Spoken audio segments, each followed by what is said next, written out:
Здравствуйте, дорогие подписчики, доброго времени суток. Сейчас у нас идут волшебные дни солнцестояния с 19 по 23 июня.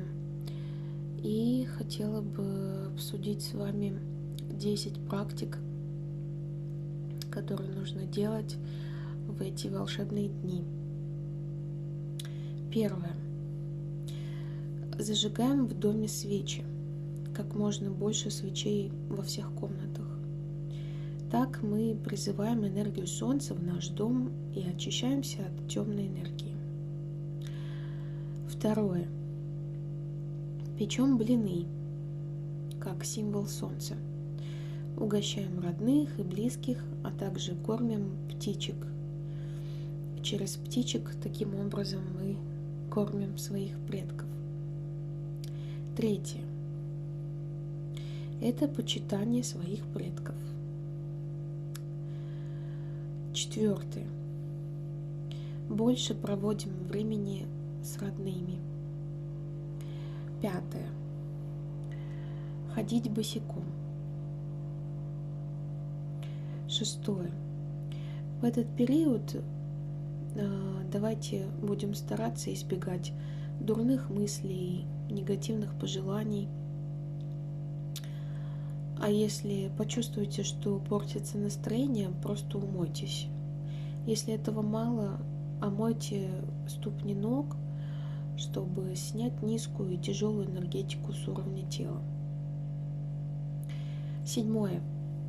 Пить травяной чай. Вот. Я тут тоже как раз пью чаек. Восьмое. Вставать вместе с рассветом и, смотря на первые лучи солнца, думать о том, что вы хотите, чтобы произошло в вашей жизни в ближайшее время. И просите поддержки у энергии солнца. Своими словами от души, как можете сказать. Главное, что искренне. Девятое. Нужно очищать пространство дома. И десятое. Делать практики на изменение и трансформацию жизни в лучшую сторону. Вот таких 10 практик можно делать в эти волшебные дни солнцестояния, чтобы улучшить свою жизнь и